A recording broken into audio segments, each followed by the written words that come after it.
दोस्तों, आप देख रहे हैं कि कितनी विभिन्न पार्टियों द्वारा ये डेलीगेशन गया है चुनाव आयोग। करीब सभी विपक्ष की पार्टियां यहाँ पर हैं।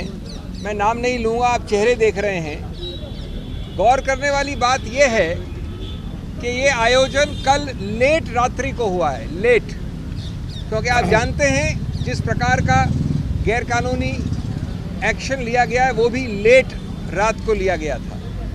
इतने अल्प समय में हमारे सभी कॉलीग्स ने, कई लोग दिल्ली से बाहर से भी आए हैं, कुछ एक दो लोग पहुंच नहीं पाए, लेकिन करीब विपक्ष के हर रंग की पार्टी यहाँ पर उपस्थित है और मैं समझता हूँ सब एकजुट होकर इस मामले में गए हैं। हमने चुनाव आयोग के साथ विस्तृत रूप से वार्तालाप किया। हम सब अंदर थे। चुनाव आयोग के तीनों नवगठित चुनाव आयोग और उनके सभी अफसर थे। मैं संक्षिप्त में बता दूं आपको कि हमने क्या कहा। पहली बात कि ये बहुत ही गंभीर और व्यापक मुद्दा है। ये सिर्फ एक व्यक्ति या व्यक्ति विशेष या पार्टी विशेष का मुद्दा नहीं है।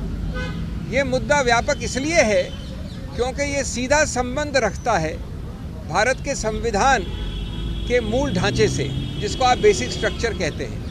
जैसा कि आप जानते हैं, मूल ढांचे का जो पूरा कानून है वो ये कहता है, बहुत अनूठी बात है भारत के बारे में, कि अगर कोई भी संवैधानिक संशोधन मूल ढांचे के विरुद्ध है तो संवैधानिक संशोधन भी असंवैधानिक करार किया जा सकता है। अब इसको हमने कैसे पक्ष रखा?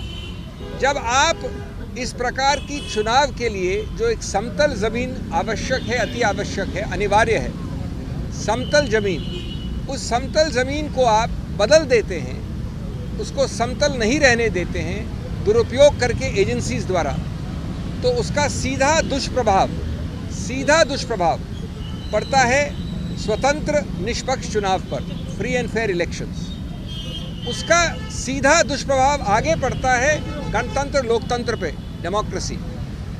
और स्वतंत्र निष्पक्ष चुनाव या लोकतंत्र गणतंत्र दोनों उच्चतम न्यायालय ने केशवानंद भारती के समय से कहा है, बार बार कहा है, मूल ढांचे के एक अभिन्न अंग हैं। तो जब आप समतल ज़मीन को बदल देते हैं, नॉन समतल बना देते हैं दुरुपयोग करके एजेंसीज का, तो आप सीधा उस मूल ढांचे पे प्रहार कर रहे हैं, असंवैधानिक गैरकानूनी प्रहार।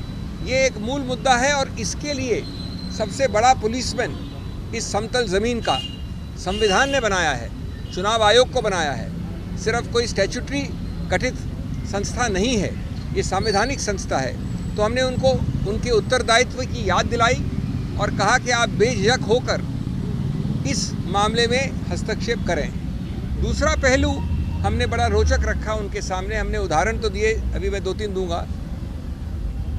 स्वतंत्र भारत के 75 वर्ष के इतिहास में कई सरकारें आई हैं। उसका रंग ये भी हो सकता है, ये भी हो सकता है, ये भी हो सकता है। इसी सत्तारूढ़ पार्टी की सरकारें पहले आई हैं, लेकिन 75 वर्ष में कभी भी चुनाव के बिल्कुल शुरू में, चुनाव के आसपास एजेंसीज का दुरुपयोग ऐसे कभी नहीं हुआ। 75 वर्ष में पहली बार एक पदासीन मुख्यमंत्री को कल रात को गिरफ्तार किया गया है, पहली बार। कुछ हफ्तों पहले एक मुख्यमंत्री को मजबूर करके हटा के उसको गिरफ्तार किया गया। विपक्ष की बहुत बड़ी पार्टी, 125 साल से ज़्यादा पुरानी पार्टी कांग्रेस के 94, 95, 96 के अकाउंट्स के विषय में 150 करोड़ से ज़्यादा फ्रीज हुआ है। हमारे माननीय कांग्रेस अध्यक्ष, पूर्व कांग्रेस अध्यक्ष सब ने अभी आपके समक्ष 2 दिन पहले इस पर प्रेस कॉन्फ्रेंस भी की है। अभी हमको बता रहे हैं हमारे मित्र लेफ्ट के, येचुरी जी यहाँ खड़े मेरे साथ, उनको भी वैसे ही नोटिस आए हैं। तीसरा पहलू, हमने एक सूची दी 11 और हाल के रीसेंट उदाहरण।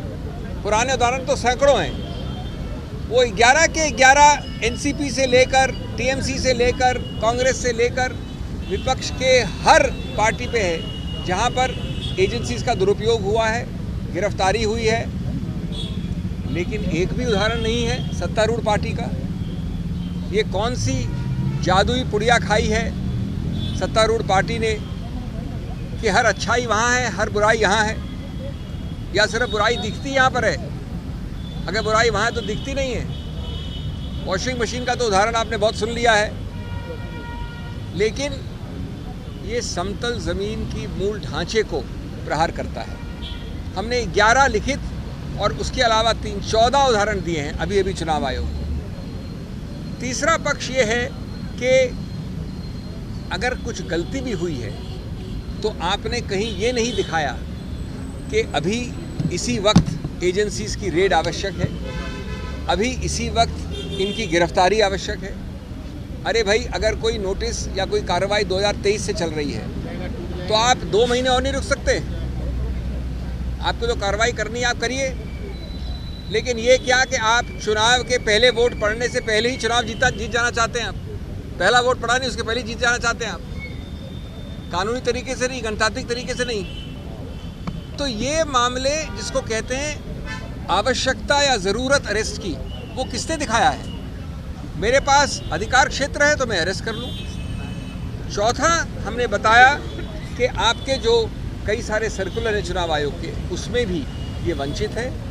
हमारे कॉलीग्स ने ये मांग की कि अगर चुनाव आयोग डीजीपी बदल सकता है, होम सेक्रेटरी बदल सकता है, किसी को बदल सकता है, तो ये एजेंसीज किस प्रकार की कोई एक विशेष एग्जेम्पशन एंजॉय करती हैं? इन एजेंसीज पे नियंत्रण क्यों नहीं करता चुनाव आयोग? इन एजेंसीज के नियुक्तियां कम से कम इन 4 महीने के लिए क्यों नहीं होती चुनाव आयोग द्वारा? ये भी पुलिस एजेंसीज हैं एक प्रकार से, ये भी सत्तारूढ़ पार्टी के उपयोग दुरुपयोग के लिए हैं। तो इसलिए ये मुद्दे बहुत ही मूल मुद्दे हैं, और हम ये कहेंगे कि हर प्रकार का अनड्यू इन्फ्लुएंस का आपका कानून है, सर्कुलर है, आप उसको सिर्फ शब्द नहीं रखिए, आप उसका इस्तेमाल करिए। नहीं तो ये चुनाव आयोग एक सिर्फ एक सजाने के लिए कोई संस्था नहीं होनी चाहिए। ये हमारा पुलिस में है, गणतंत्र के लिए। बाकी कई मुद्दे हमारे इसमें हैं, आपको मिलेंगे सब। मैं बहुत संक्षिप्त में अंग्रेजी में बोलूँ अपनी अनुमति के साथ। I will be very brief because you know the gist of it. For our friends from the English media, just 1 minute, just half a minute.